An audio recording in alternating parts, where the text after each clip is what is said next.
بہت ہی زبردست کتاب ہے سلسلہ مفسدات القلوب شیخ صالح المنجد کی، جس میں وہ دو بہت ہی خوبصورت واقعات کا ذکر کرتے ہیں جو میں آج آپ کے سامنے پیش کرنا چاہتا ہوں۔ چھوٹی چھوٹی سی دو سٹوریز ہیں۔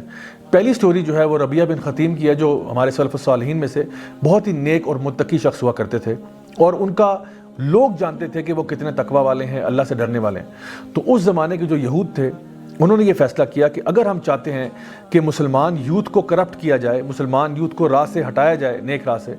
تو اس کے لیے اگر ہم لوگ ربیعہ بن خطیم کو کرپٹ کر لیں گے جو کہ ان کے رول ماڈل ہیں، تو پھر یوتھ کے لیے بھی کرپشن کی طرف جانا آسان ہو جائے گا۔ تو انہوں نے کیا کیا، اس علاقے کی سب سے خوبصورت لڑکی کو تلاش کیا جو کہ ایک طوائفہ تھی، اور اس کو یہ کہا کہ ہم تمہیں پیسے دیتے ہیں کہ تم جا کے ربیعہ بن خطیم کو اپنی طرف مائل کرنے کی کوشش کرو۔ وہ لڑکی جو تھی وہ انتہائی خوبصورت تھی، اس نے مسجد کے باہر ویٹ کرنا شروع کیا۔ ربیعہ بن خطیم وہاں سے نکلتے ہیں، وہ ان کے پیچھے پیچھے چلنا شروع کر دیتی ہے۔ جب آپ اپنے گھر تک پہنچے تو اس نے پیچھے سے شعر و شاعری میں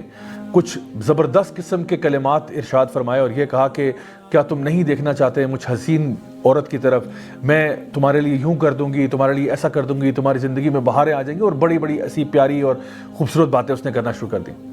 اب ایک تو لڑکی خوبصورت ہے، اوپر سے اس کی آواز بہت سریلی ہے، اوپر سے وہ جو کلام پڑھ رہی ہے وہ ایسا ہے کہ جو دل کو پگھلا کے رکھ دے۔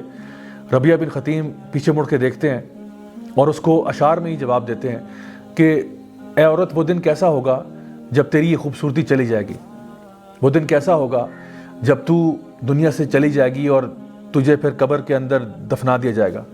وہ دن کیسا ہوگا جب منکر اور نکیر تیرے ساتھ قبر میں داخل ہوں گے اور تجھ سے سوال پوچھیں گے، من ربوں کا، بتا تیرا رب کون ہے، ما دینوں کا، بتا تیرا دین کیا ہے، من نبیوں کا، بتا تیرا نبی کون تھا جس کو تو فالو کرتی تھی۔ اور اگر تو جواب نہ دے پائی اس دن تو سوچ کہ تیرے ساتھ کیا سلوک ہوگا قبر کے اندر، اور پھر تو اللہ کے سامنے کیسے جائے گی قیامت والے دن۔ کبھی سوچا تو نے کہ اس دن تیرا کیا معاملہ بنے گا؟ وہ عورت اتنی خوفزدہ ہوئی اس پوری بات کو سن کے کہ وہ وہاں سے بھاگ گئی۔ ربیعہ بن خطیم وہ تھے جو کسی حال میں بھی اپنی حیا کا سودا نہیں کر سکتے تھے۔